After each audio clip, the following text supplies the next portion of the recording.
You're listening to the ATS Breathe Easy podcast, brought to you by the American Thoracic Society. Tuberculosis kills more people than any other infectious disease. It also gets a fraction of the attention.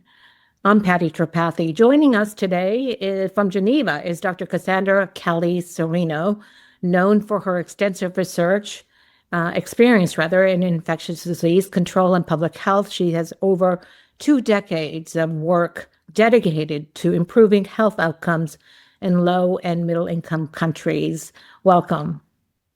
Thank you. Thanks for having me.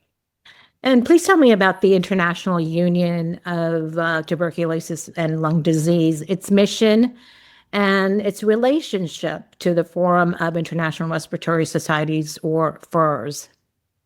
Sure, thank you.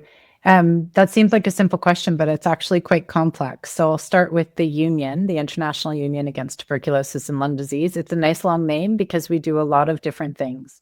We were founded in 1920 to really bring together a fabric of countries and individuals really trying to address the fact that tuberculosis should be an eradicable disease. And so we're a global membership organization since that time. We're technical and scientific, so we really rely heavily on generating data and on sharing and disseminating that data across the world through our membership base. And our mission is really to create a healthier world for all, free of tuberculosis and lung disease. We strive to end the suffering due to TB and lung disease by advancing for better prevention and care. We do this by, as I mentioned, the generation, dissemination, and then the implementation of the knowledge into policy and practice in countries that are most heavily impacted, continue to be most heavily impacted by tuberculosis and lung disease. We also aim to ensure that no one is left behind. So we do take a very equitable approach, and we make sure that we continue to focus on vulnerable and marginalized populations and communities in all the work that we do. So we do like to view ourselves as a pathfinder in lung health. We use our platform to advocate, to educate, and also to implement change at the policy and on the ground in countries. We work with FIRS as a founding member of the Forum for International Respiratory Societies. So the union was one of the founding members, and really we saw that this was a good opportunity for us to come together with other leading respiratory societies, including ATS, to better coordinate our efforts to promote global health equity across all lung diseases, not specifically tuberculosis. So taking also a look at inequities in access to medicines, in particular for COPD and asthma, are very much on the union's priority focus areas. But FIRS as a whole has a much broader spectrum of priorities across all the respiratory diseases. We're currently also leading a campaign with FIRS, and that's specifically meant to try to address the gaps and the barriers that prevent countries from being able to address COPD and asthma in the highest burden countries. Okay. When U.S. funding cuts were announced, which funding cuts are we speaking to, and how much was that budget? And what were the first strategic decisions you had to make to stabilize the union and to protect all the programs you just spoke about? Yeah, the funding cuts, the U.S. funding cuts are a web of different pieces, I think. The way that I like to look at it is you really needed to recognize that global health programming and funding was essentially an intricate quilt that was made up of lots of different donors, partners, stakeholders, in-country delivery networks. They had their own quilted structures on top of that. So the removal of the U.S. government funding was a major thread that held those quilts together. And there was a lot of domino and ripple effects that ended up happening. So the amount of funding that was lost was massive. For the union in particular, we lost on the upwards of tens of millions of dollars in funding based across not just the US funding, but also secondarily, lots of other government donors decided to redirect their funding portfolio from away from health and into defense spending. So there was a domino effect of loss of funding. And one of the first things that we had to do was really look at all the different things that were happening simultaneously across the union. As I mentioned, we're a membership-based organization, so we're made up of members. And all of our members were immediately impacted. Their programs were stopping, their networks were eroding. We had a lot of people calling and asking and reaching out what was happening, what was going on, how could we support. We also had our own funding activities cut. So we lost USAID funding, we lost some secondary funding from other government donors as well. And so with that, those cuts happening to programs and service delivery that we were doing in country, we had to very rapidly start to pivot to rethink the structures of the union as a whole, but then also how were we supporting our members. And in the midst of all this chaos, you have to remember that everybody was then doubling down to focus on their individual organizations and to make sure that they could get a handle on things.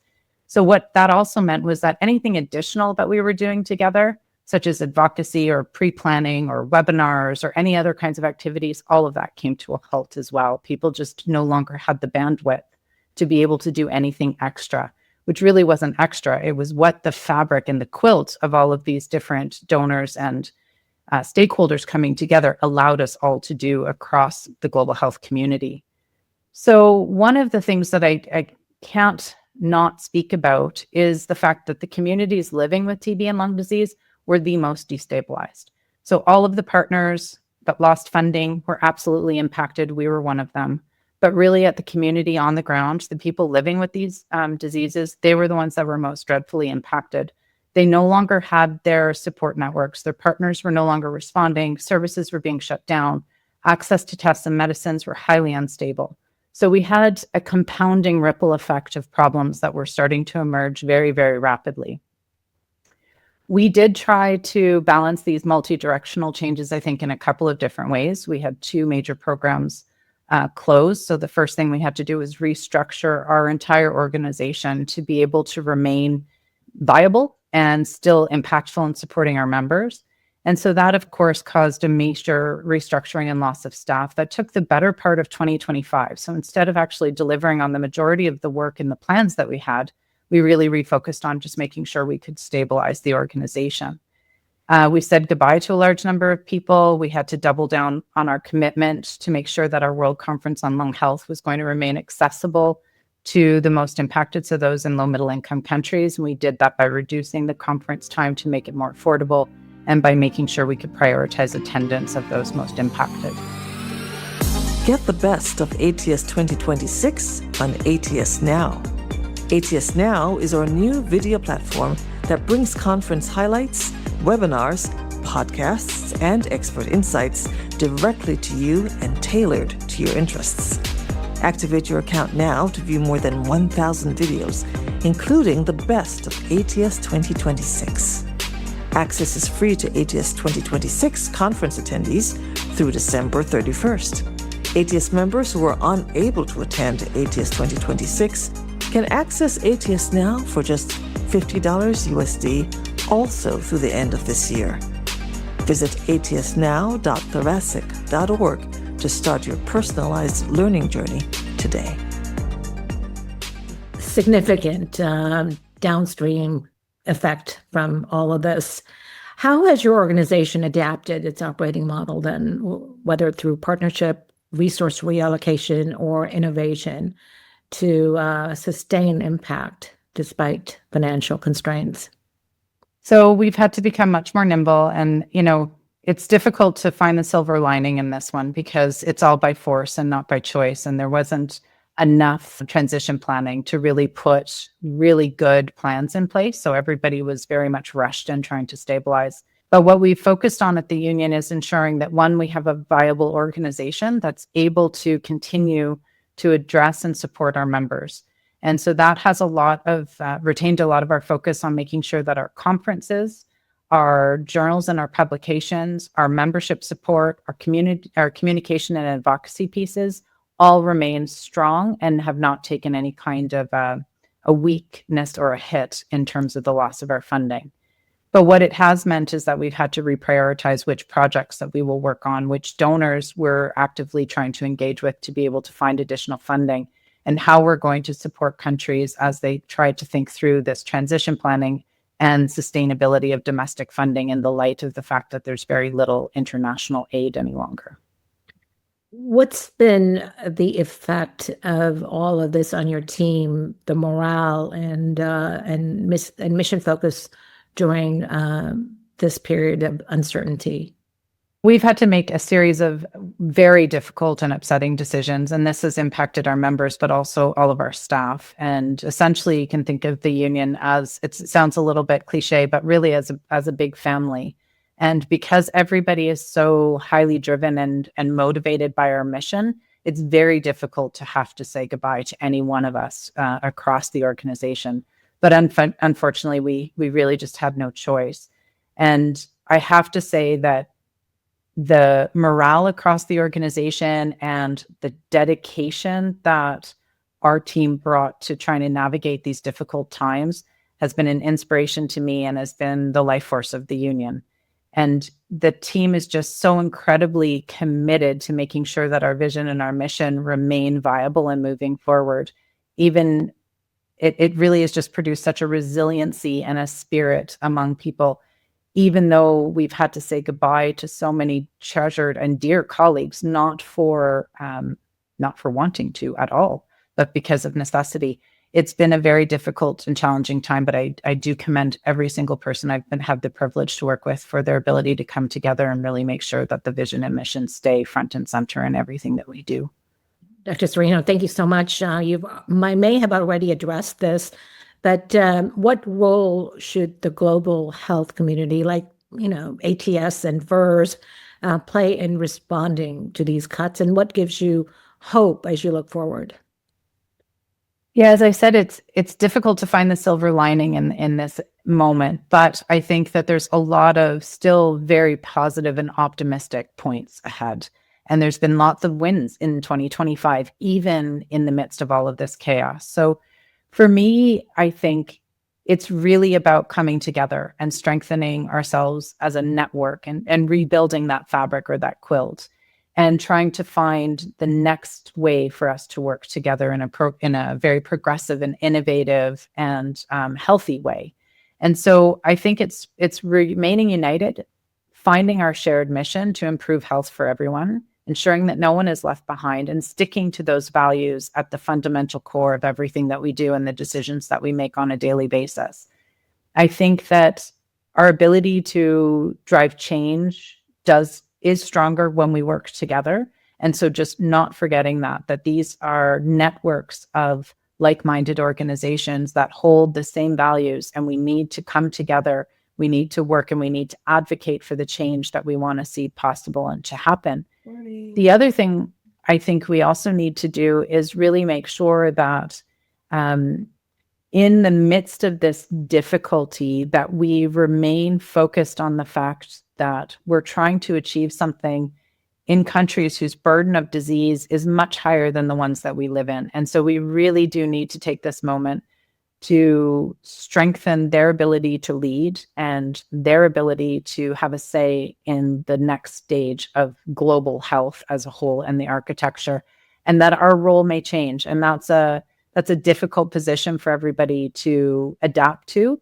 But I think that in this global shift, we're going to have to redefine our roles and how we support, how we lead, how we advocate, and how we impart knowledge to our partners and our stakeholders and our members in a way that might be a little bit different than we were doing before.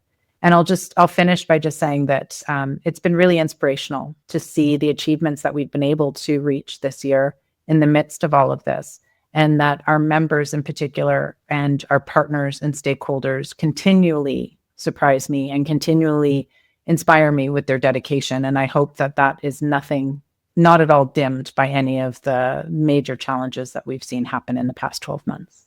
Okay. And Dr. Cassandra Kelly-Cirino, Executive Director of the International Union Against Tuberculosis and Lung Disease, thank you so much. Anything I did ask you that you would like to add before we go? I did want to just say that at the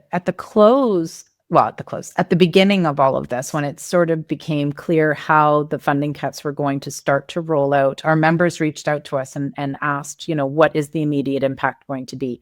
And there's lots of surveys and there's lots of data out there, but I would just say that we took the opportunity to talk to our members. And by April 2025, it became clear that 65% of the people that responded, our members, declared that the government funding had already negatively impacted TB care and prevention. And this was disruptions across the whole cascade of care, decreased availability of tools, drugs, diagnostics, key staff no longer coming to work or being able to get paid, and so volunteering now to do 10 times more work than they had been doing. And so I just want to say that we're almost 12 months on now, and we felt those immediate impacts 12 months ago, and they became very clear. And so the resiliency and the dedication has been what we have all been adapting to. And yet we still have a new architecture that we have to build. So it will take some time. So I do hope that everybody has some patience with each other as we do work together to rebuild this, but that the resiliency that has gotten us this far is commendable. Dr. Kelly-Cirino, we truly appreciate you joining us from Geneva, and hope to have you back again. Thank you. Thank you so much. Thank you for joining us today. To learn more, visit our website at thoracic.org. Find more ATS Breathe Easy podcasts on Transistor, YouTube, Apple Podcasts, and Spotify.